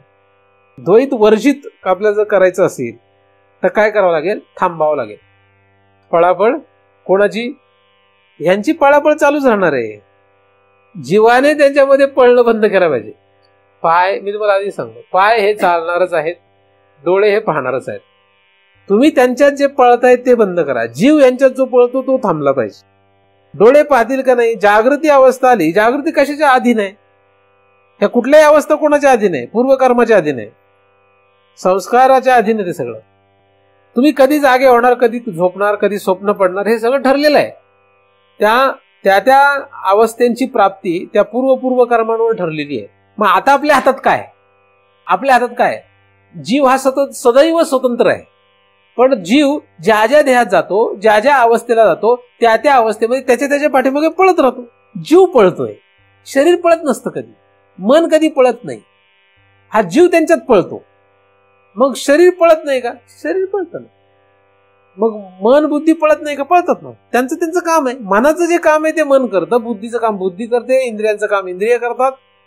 जीव त्यांच्यात पळतो, हे जीवाचं दुर्दैव आहे. जीव त्यांच्यात काय करतो? पळत राहतो. हा जीव कुठे पळतो? कधी डोळ्यात, कधी इंद्रियामध्ये, कधी स्थूल शरीरामध्ये, कधी बायकोमध्ये, कधी नवऱ्यामध्ये, कधी संपत्तीमध्ये, कधी कुठेही तो नुसता पळत राहतो. आपला जीव काय करतोय? आपला जीव नुसता पळत राहतो. कुठे? ह्या द्वैत प्रपंचात पळत राहतो. तर या द्वैतामध्ये जो जीव पळतोय तो जीवाला आपल्याला लगाम दिला पाहिजे, त्या जीवाला थांबवलं पाहिजे. मग शरीराने पळावं की नाही? ते पळू देत, नाही पळू देत, त्याचं काही नसतंय. मनाला पळू द्यावं का नाही? ते पळू दे, नाही तर नको पळू. तुम्ही म्हटलं तरी ते काही थांबणार नाही. हे बघा, त्या अंतःकरणामधून निघणाऱ्या ज्या असंख्य वृत्ती आहे, याला जगातला कोणीच थांबू शकणार नाही. जगातला कोणीच नाही, बरं, कोणीच नाही, थांबू शकत नाही. जागृत अवस्थेत आल्यानंतर जगातला कोणीही असू दे, त्या वृत्तींना थांबू शकत नाही. जागृत अवस्थेत आल्या. एखाद्याने योग मार्गाने समाधी लावली तर तेवढ्यापुरतं थांबतो. योग मार्गाने समाधी लावली तेवढ्यापुरतं थांबतो. पण नाहीतर जागृत झाल्यानंतर, जागा झाल्यानंतर जगातला कुठलाही कितीही मोठा अधिकारी मनुष्य असेल तरी सुद्धा या अंतःकरणातून निघालेल्या वृत्तींना थांबवू नाही शकत. ते चालूच राहणार. मग काय करू शकतो आपण? त्यांना थांबू शकत नाही. मग त्यांना जर थांबू शकत नाही तर मन थांबवता येत नाही, मन नाही तर बुद्धी थांबवता येत नाही, बुद्धी नाही तर अहंकार थांबवता येत नाही, अहंकार नाही तर प्राणाला थांबवता येत नाही, प्राणाला थांबवता येत नाही तर इंद्रियांना थांबवता येत नाही, इंद्रियाला थांबवता येत नाही तर शरीराला थांबवता येत नाही, शरीराला थांबवता येत नाही तर याच्या बाहेरच्या कशाला थांबवता येईल? कशालाही थांबवता येत नाही. कशालाच थांबवता येत नाही जगात. ह्या सगळ्यांना कशालाही थांबवता येत नाही. या सगळ्यांची आपापली गती आहे. या शरीराला सुद्धा एक गती आहे, ह्याला थांबवता येत नाही. तुम्ही जरी म्हटले आता ह्याला थांबूयात, तरुणच राहिले, थांबत नाही, ते जाणार आहे. त्याची गती आहे, त्या गतीने ते गतिमान आहे. प्रत्येक क्षणाला त्याची गती आहे. मग काय थांबवता येईल? कशाला थांबवता येईल? हा जो जीव आहे, तो जीव ज्याच्यात जाऊन पळतो इकडून तिकडे सारखा उड्या मारत राहतो, हा जीव थांबवता येईल. त्या जीवाला काय करता येईल? स्थिर करता येईल. जीवाला स्थिर करता येणं शक्य आहे. जीव ज्याच्यामध्ये गुंतून बसतो त्याचा जो वेग असेल त्या वेगाने जीव पळतो. जीव कसा पळतो? तुम्ही ज्या गाडीत बसता त्या गाडीच्या वेगाने तुम्ही धावता. कशी धावता? ज्या गाडीत बसता त्या गाडीच्या वेगाने तुम्ही धावत असता. तुम्ही ट्रेनमध्ये बसले तर ट्रेनच्या वेगाने धावणार. ट्रेन कशी धावते, किती वेगाने धावते, ते ड्रायव्हरच्या हातात आहे. त्या ट्रेनचा जो ड्रायव्हर आहे, तो ड्रायव्हर ज्या वेगाने ट्रेनला धावील त्या वेगाने ट्रेन धावते, आणि त्यामुळे ती ट्रेन जेवढ्या वेगाने धावल ते तुम्ही तेवढ्या वेगाने धावता. म्हणून ड्रायव्हर ट्रेनला धावायला लावतो आणि तुम्ही ट्रेनमध्ये बसल्यामुळे तुम्ही तेवढ्या वेगाने धावता. हे जसं आहे तसंच ज्याच्यामध्ये हा जीव गुंतून बसतो, जिथे जिथे गुंतेल त्याला प्रत्येकाला एक वेग आहे. प्रत्येकाला एक वेग आहे. तुमच्या अंतःकरणामध्ये निघणाऱ्या वृत्तीचा सुद्धा एक वेग आहे. जसं क्रोधाला काय आहे? क्रोधाला एक वेग आहे. कसा वेग आहे? त्याची उत्पत्ती, त्याची स्थिती आणि त्याचा प्रलय असा एक वेग आहे. त्याची उत्पत्ती होते, स्थिती होते, प्रलय होते, त्याला एक वेग आहे. आपण त्याच्यात जाऊन बसतो. कशात? म्हणजे क्रोध रूपी ट्रेनमध्ये बसतो. मग ते क्रोध कोण चालवतं? त्याचा ड्रायव्हर कोणीतरी आहे आधीचा, त्याला काहीतरी असेल ड्रायव्हर, तो ते चालवतो. मग आपण त्याच्यात बसतो. मग आपल्याला जसं आपल्याला ट्रेनमध्ये बसलं की आपणच धावतोय असं वाटतं. आपण स्थिर असतो. बरं, ट्रेनमध्ये बसल्यानंतर आपण पळतो का? 120च्या स्पीडने ट्रेन धावत आहे, आपण धावतो का? नाही, आपण धावत नाही, आपण फक्त बसलेलो असतो. त्याप्रमाणे जेव्हा त्या क्रोधामध्ये आपण बसतो तेव्हा तो क्रोध धावत असतो. पण आपण त्या क्रोधाशी एवढे एकरूप होतो की आपल्याला वाटतं आपणच काय झालोय? रागावलेलो आहे. कारण ते इतकं त्याचं तादात्म्य, इतकं एकरूपता आहे त्याची. अर्थात आपल्याला ट्रेनमध्ये बसल्यानंतर ट्रेन आणि मी एक नाहीये असं आपल्याला माहित असतं. पण तसं क्रोधामध्ये आपण बसतो.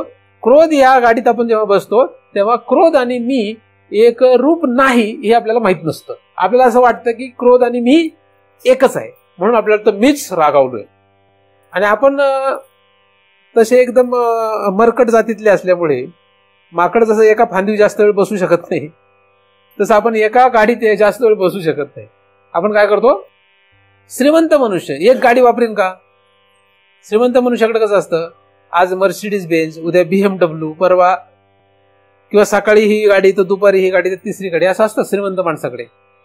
श्रीमंत माणसाचं कसं असतं? वेगवेगळ्या गाड्या असतात, ड्रायव्हर पण त्याचे वेगवेगळे असतात, श्रीमंत तो त्याच्यामुळे. बरोबर का नाही?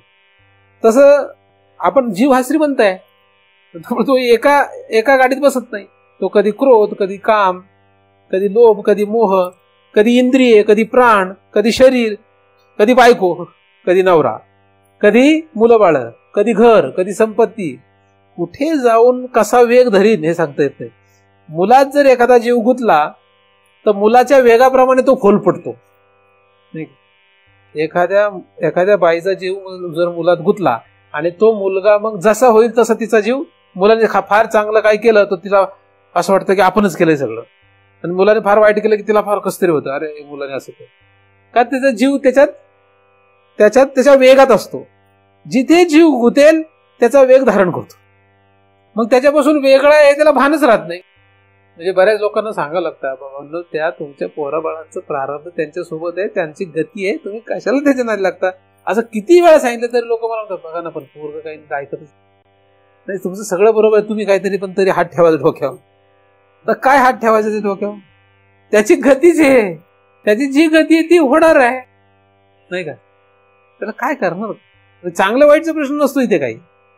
त्याची गती आहे, तो जीव आहे. त्या जीव जिथे गतिमान राहणार असतो, तो गुंतलेला तिथे असेल तसंच आहे. आता हे सगळं मी जरी सांगतोय तरी तुमचा जीव जो आहे, तुमच्या जीवाला मी फक्त उपदेश करू शकतो. तुमचा जीव ऐकेल तर सगळं बदलू शकतं.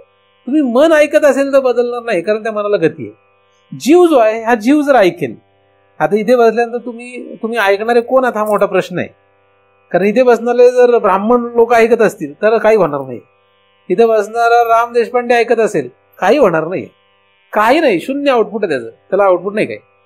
इथे बसणारी स्त्री ऐकत असेल, तुम्ही अशा अनेक वेळा 1000 वेळा जरी माझे चिंतन ऐकलं त्याचा उपयोग शून्य आहे. स्त्री जर ऐकत असेल, पुरुष जर ऐकत असेल तर तुम्ही 100 वेळा नाही 1000 वेळा ऐका, त्याचा उपयोग काय? शून्य आहे. चांगला माणूस ऐकत असेल उपयोग शून्य आहे, वाईट माणूस ऐकत असेल उपयोग शून्य आहे. तुम्ही कोणी ऐकणारे असू देत ह्याचा उपयोग काही नाही. मी किती वेळा सांगू दे, बडबडू दे, त्याला उपयोग काही नाही. कोणी ऐकलं पाहिजे? तो जीव आहे का? त्या जीवाचीच फक्त गती बदलता येते, त्या जीवाला फक्त काढता येतं बाजूला. हे बाकीच्यांची कोणाचीच गती बदलता येत नाही, शरीराची गती बदलता येत नाही. माझं चिंतन ऐकल्यानंतर तुमचं शरीर बदलणार नाही काही, तुमचं शरीर गतीने गतिमाने तसंच होणार आहे. म्हणजे माझं चिंतन ऐकल्यानंतर तुम्ही वृद्ध होण्याचे थांबले असं होणार, वृद्ध होणारच आहे. रोग लागणार असेल तर लागणारच आहे. डॉक्टरने दिलेल्या औषधाचा ज्याप्रमाणे परिणाम होतो तेवढंच कदाचित मी तीर्थ दिलं तर परिणाम होईल, बाकी काहीच व्हायचं नाही. आणि जसं 10 डॉक्टरचे औषध घेतली की 10 प्रकारचे परिणाम होतात, किंवा एकाच डॉक्टरने 2 वेळा औषध दिलं तरी त्याचे जसे परिणाम होतात तसंच होणार, बाकी काय नाही होणार. कारण त्याची गती आहे. ज्याची गती बदलता येत नाही, नव्हे थांबवता येत नाही, त्याची गती बदलून थांबून करायची काय आपल्याला? चालू देते. ज्याला ज्या वाटेने जायचंय, पाण्याचा प्रवाह कधी थांबू नये, है ना, असं म्हणतात. पाण्याला कधी अडवू नये. पाणी जर अडवून ठेवलं तर कधीतरी तुमचं वाटोळं करेल, कधीतरी वाटोळं करेल. कुठलीही गोष्ट, जसं अग्नी सुद्धा थांबून ठेवा नाही लागत. जगातली कुठलीच गोष्ट त्याच्या गतीला थांबू नाही धरावं लागत. ती गती आपण एका विशिष्ट पातळीपर्यंत थांबू शकतो, त्याच्यानंतर मात्र त्याचा स्फोट होणार. कुठल्याही गोष्टीचं असंच असतं. नाहीतर ते लिकेज होत असेल त्याचा तर चालतं. जसं डॅम आपण बांधतो, पाणी साठवून ठेवतो, चुकीचं आहे. पण त्याचे दरवाजे काही उघडे ठेवतो म्हणून बरं आहे. म्हणून काय, जर दरवाजे उघडे नाही ठेवले तर काय होईल? काही गेट उघडे ठेवतात ना, नाही ठेवले तर काय होईल? वाटोळ होईल. गॅस आपण भरून ठेवलाय बरं आहे, पण तो रोज त्याच्यातून काढून वापरतो म्हणून बरं आहे. नाहीतर नुसता सिलेंडरमध्ये नुसता गॅस भरत राहिलो 14 kgच्या पुढे गेला, 15 kg, 16 kg, 17 kg, 18 kg, काय होईल ते सिलेंडर? चालेल का? असं चालत नाही, असं काही चालत नाही. तर ह्या सगळ्या गतिमान असणाऱ्यांना असू देत गतिमान, तुम्ही त्याच्यात जीव गुंतून बसू नका. जीव जो आहे हा जीव ऐकण्याच्या कामाचा आहे. म्हणून जीवाने जो ऐकतो त्याचा उद्धार होतो. फक्त जीव पाहिजे आपल्याला परमात्मा. बाकी तुमचं शरीर, तुमचं मन, तुमचा प्राण, तुमची बुद्धी, तुमचा अहंकार तुमच्याकडे राहतो. मुळात तुम्ही त्याच्यात गुंतू नका, हा महत्वाचा भाग आहे. तुम्ही त्याच्या गतीमध्ये जाऊ नका. काही लोक मला म्हणतात, महाराज मला वाटतं मी फारच पापी आहे. चालेल, ह्याचं काही खरं नाही. काही नाही वाटतं महाराज अजिबात पाप केलं नाही, पुण्यवान माणूस आहे, तुझंही काही खरं नाही. दोघांचं काही खरं नाही बरं. जो आला म्हटला की महाराज मी खूप पापी आहे, मला वाचवा, आणि दुसरा आलाय म्हटला महाराज आजपर्यंत एकही पाप केलं नाही, फार पुण्यवान माणूस आहे, त्याचंही काही होणार नाही. दोघांचं काहीच होणार नाही. गमतीचं घेड्या म्हणजे पापीतल्या पापी माणसाचं काही होऊ शकत नाही, आणि पुण्यवान माणसाचं काही होऊ शकत नाही. हे दोघंही काय होईल? जो पापी आहे तो नरकाला जाईल, जो पुण्यवान आहे तो स्वर्गाला जाईल, एवढंच होईल. दोघांचा इथे काही उपयोग नाही. वेदांत मार्गामध्ये त्याचा काही उपयोग नाही. ते धर्मशास्त्रामध्ये त्यांचा उपयोग आहे. वेदांत मार्गामध्ये कोणाचा उपयोग आहे? जीव पाहिजे. काय पाहिजे? जीव. हा जीव जो आहे तो ऐकायच्या कामाचा आहे. तुमचं मन ऐकण्याच्या कामाचं नाही. तुमचं मन ऐकणार नाही. आज माझं ऐकतंय कारण सात्विक आहे. तुमचं मन बुद्धी आज माझं का ऐकतायत? आता इथे येऊन तुम्ही बसले माझं ऐकताय. कशामुळे ऐकताय माहितीये? तुम्हाला असं वाटतंय की तुम्हाला वेळ होता म्हणून आलात तुम्ही ऐकताय, असं नाहीये. तुमचं मन ह्या वेळेला, तुमचं मन बुद्धी हे सगळ्या गोष्टी या वेळेला हा विषय ऐकण्यासाठी जेवढं सत्व लागतं तेवढं झालं म्हणून इथे आलेले आहात. हे कमी पडलं तर इथे येऊ शकणार नाही, हे लक्षात ठेवा. कोणीच येऊ शकत नाही.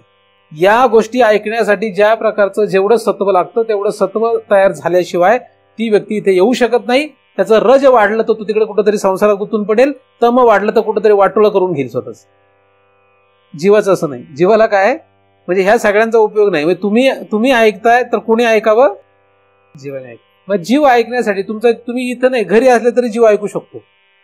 मग तुम्ही इथे नाही आले, तुम्ही घरी राहिले तरी सुद्धा तुमच्या जीवाला ऐकू येऊ शकतं मी काय बोलतोय. आता हे जरा थोडस जास्त झालं, पण कसं माहितीये, जसं हे सगळे आई वर्ग आहे, हे सगळे इकडे बसलेत, पण ह्यांचं लेकरू जिथं असेल तिथं त्यांचा जीव गुंतलेला आहे.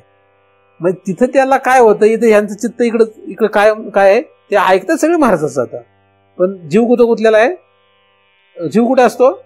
घरी असतो. जीव तिथे असतो. म्हणजे हरिण अख्खं वनात फिरते, अख्खं वन पालतं घालते, पण तिचा जीव कुठं गुंतलेला असतो? पाडच तिथं असते, तिथं गुंतलेला असतो. दिवसभर गाय रानावनात फिरते, चारा खाते, पण तिचा अख्खा जीव कुठं गुंतलेला असतो? घरात जिथं तिचं वासरू आहे तिथं गुंतून बसलेला असतो. तेच असं आहे. तसं जीवाचा खेळ आहे. हा कोणाचा खेळ आहे? जीव कुठे गुंतवायचा हा ज्याचा त्याचा प्रश्न आहे. तुमचं शरीर, मन, बुद्धी, चित्त, अहंकार, प्राण ह्या कशाचाही आपल्याला काही उपयोग नाही. ते तुमचं चांगलं आहे का वाईट आहे, पापी आहे का पुण्यवान आहे, सात्विक आहे का राजसी आहे, याचा काही उपयोग नाही. एवढंच आहे की फक्त सत्वगुणाचे हे सगळे असतील तर महाराजांचं ऐकतात, बस, बाकी काही नाही. तुम्ही महाराजांचं कधी ऐकणार? किंवा महाराजांचं कोण ऐकतं? महाराज म्हणजे माझ्यासारखा वर्ग. यांचं कोण ऐकतं? ज्यांचे शरीर, मन, बुद्धी हे सगळं सात्विक झालं ते ऐकतं. म्हणजे हा जो वर्ग दिसतो ना, पंढरपूरला जाणारा, देवदेव करणारा किंवा महाराजांचा ऐकणारा, भजन पूजन करणारा, हा वर्ग कुठला आहे माहितीये? हा परमार्थ करणारा वर्ग नव्हे. ह्यांचे शरीर, मन, बुद्धी, चित्त हे काय? हे सात्विक आहे म्हणून ते करतायत. ते परमार्थ करणारे नव्हे खरे. ते काय आहेत? म्हणून तुम्ही आता तसल्या वर्गातलेच जर असाल तर तुमचं काही होणार नाही. म्हणून परमार्थ करण्यासाठी हे सगळं लागतं, पण उद्धार करण्यासाठी याचं काही गरज नसते. आणि म्हणून वाईटातल्या वाईट माणसाचा उद्धार झालेला आढळतो पुराणांमध्ये. वाईटातल्या वाईट माणसाचा उद्धार झालेला आहे, म्हणजे चांगल्यातल्या चांगल्याचा उद्धार झालेला दिसतो. आणि तसंच वाईटातल्या वाईट माणसाला सुद्धा भगवत प्राप्ती झालेली दिसते. कशामुळे? फक्त एकच त्याच्यात गंमत आहे, ती म्हणजे जीव. तर वाईटातल्या वाईट माणसाने सुद्धा जीव गुंतवला कुठे, हा महत्वाचा. जीव त्याने द्वैत वर्जित करून टाकला, इकडचं सगळं सोडून दिलं आणि जीव फक्त गुंतवला तिथं. बाकी त्याचं शरीर काय करत होतं माहित नाही. शरीर नीच पैकी नीच व्यवहार करत होते. असे लोक आहेत ज्यांचे उद्धार झाले, त्यांची शरीर जर बघितली तुम्ही, त्यांचे शरीर नीच व्यवहार करत होते, जे आपल्याला मान्य नाही असे व्यवहार करत होते. आणि असे पण आहे की त्यांची शरीर अत्यंत उत्कृष्ट व्यवहार करत होते. म्हणजे उत्कृष्ट का नीच, कनिष्ठ का श्रेष्ठ असं काही नाही तिथे. म्हणजे शरीर मन बुद्धी याचा संबंध नाही, जीवाचा संबंध आहे. जीव जो आहे तो उद्धाराच्या लायकीचा आहे. जीव हाच भगवत रूप होण्याच्या लायकीचा आहे. शरीर मन बुद्धी यांचं काही नाही. म्हणून तुमचं मन शरीर बुद्धी हे काय करतं याच्याकडे लक्ष घालू नका. ते काय करीत असतील ते करत असतील, पण जीव काय करतो? जीव जर भगवंताची इच्छा धारण करून करत असेल, जीव जर भगवंताच्या इच्छेमध्ये असेल, जीवाने जर भगवंताचंच फक्त ध्यान धरलं, जीवाने फक्त भगवंताचीच आस धरली, तर त्याने शरीराने किती वाईटातले वाईट कर्म केले त्याला काही त्याचा दोष लागत नाही, असं भगवंताने शास्त्रात सांगितलं. असं ज्ञानेश्वरीमध्ये ज्ञानदेवाने लिहिलेलं आहे. नाही, ते तर सिद्ध महापुरुषाचं आहे. जो नुसतं देवाचे आस धरतो, सिद्ध महापुरुषाची ती वेगळी गोष्ट. जो जीव फक्त देवाकडे जाण्याचा विचार करतो, जीव म्हणतो मी, जीव. तुमचं मन नाही. बरं, बऱ्याच वेळा आपला गैरसमजतो. मन देवाचा विचार करणं वेगळं आणि जीवाने देवाचा विचार करणं वेगळं, बुद्धीने देवाचा विचार करणं वेगळं आणि जीवाने देवाचा विचार करणं वेगळं. आलं लक्षात? हे सगळ्या वेगवेगळ्या गोष्टी आहेत, हे समजून घेतल्या पाहिजेत. गंमत म्हणून उदाहरण म्हणून सांगतो. एक स्त्री एका घरात बसलेली आहे, 2 मुलं तिच्या समोर आली, एक शेजारच्याचं पोरग, एक स्वतःचं पोरग. आता ती स्त्री चांगली आहे, चांगल्या बुद्धीची आहे, म्हणून ती काय करते, दोन्ही पोरांना खायला घालते. आता तिने दोन्ही पोरांना खायला घातलंय का? बरं, घातलंय, बरोबर आहे. पण कोणी घातलंय? एका मुलाला ती बुद्धीने खायला घालते आणि दुसऱ्या मुलाला जीवाने खायला घालते. जेवण दोघांना देते. ती दोघांना का खायला घालते? दोघांना खायला घातलं तर दोघांना समान रीतीने खायला घातलंय का? एकदम तुम्ही जर बघाल, ती जर चांगली सात्विक स्त्री असेल, प्रेमळ स्त्री असेल, तर दोन्ही मुलांना तेवढ्याच प्रेमाने भरवते. जगाला वाटतं अरे बघा किती चांगली स्त्री आहे, पण तसं नाहीये. तसं नाहीये. ती सात्विक आहे, प्रेमळ आहे, म्हणून तिने दोन्ही मुलांना जेवण घातलेलं जरी दिसत असलं तरी सुद्धा ती तिच्या मुलाला फक्त जीवापासूनच भरवते. आणि या लेकराला मात्र ती प्रेमळ, दयाळू, सात्विक बुद्धीने भरवते. हा फरक चांगला आहे. हीच स्त्री जर प्रेमळ नसेल, थोडीशी विचित्र असेल, तर ती त्या पोराला भरवलं तरी सुद्धा तुला काय घरी मिळत नाही का असं म्हणून भरवेल. अजून विचित्र असेल तर त्याला हाकलून देईल, चल तू तुझ्या घरी जा, आणि ह्या एकट्यालाच भरवेल. असा फरक आहे.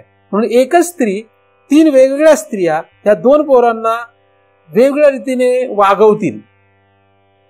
एका वागवण्यामध्ये दोघांनाही जेवायला दिलेलं दिसेल, तेवढ्याच प्रेमाने दिलेलं दिसेल, पण तरी फरक आहे. दुसऱ्या प्रकारामध्ये ती त्याला ओरडून काहीतरी, काय सारखं इथे येतो असं म्हणून, बरे जाऊ दे, काय पोरग आहे, पोराला कशाला काय म्हणायचं म्हणून देईल.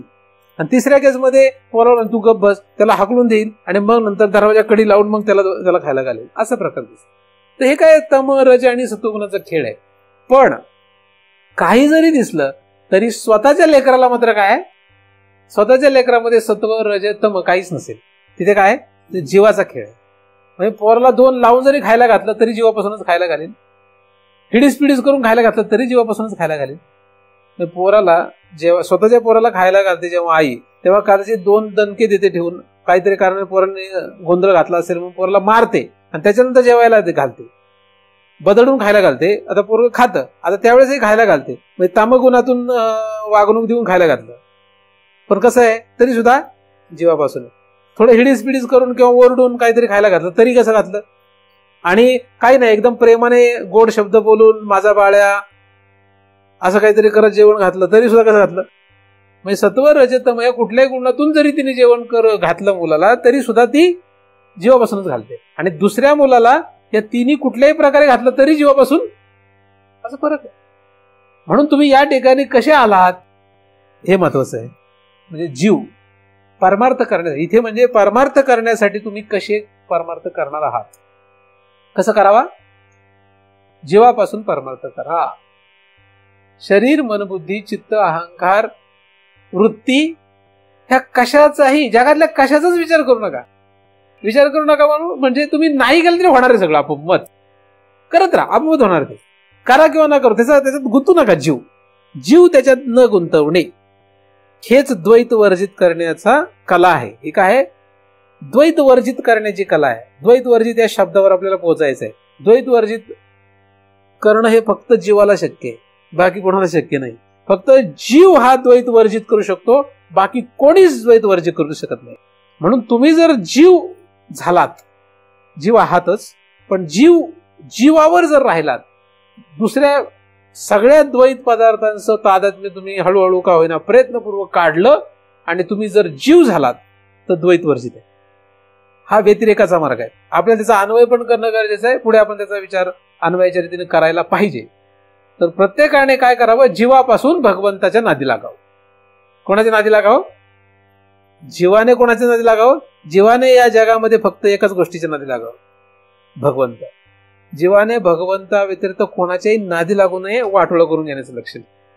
म्हणून जीवाने कोणाच्याही नादी लागलं तर वाटोळं होणार. शरीराने कोणाच्याही नादी लागू दे, काय होत नाही. डोळ्याने मनाने बुद्धीने चित्ताने कोणाच्याही नादी लागू दे, काय होत नाही. जे व्हायचं ते होईल. चांगलं होईल वाईट ते माहित नाही काय होणार. सात्विक असेल तर चांगलं होईल, राजसी असेल तर मध्यम होईल, तामसी असेल तर वाईट होईल. पण जीवाने यांच्या कशाच्याही नादी लागलं तर वाटोळच आहे. म्हणून जीवाने काय करावं, याच्यातून बाहेर निघावं आणि देवाच्या नादी लागावं. म्हणून जीव हा भगवंताच्या पाठीमागे जाण्याचाच उपयोगाचा आहे, लायकीचा आहे. म्हणून त्यालाच आपण त्या मार्गाने पाठवावं. यासाठी स्वतःला म्हणजे जीवाला हे शिकवत जा. जीव जर हे ऐकेल त्याचं भलं होईल, नाही ऐकणार तर त्याचं भलं होणं कठीण आहे. जे काही चिंतन झालं ते परमपूज्य सद्गुरू यांच्या चरणी अर्पण करतो आणि इथेच पूर्णविराम देतो.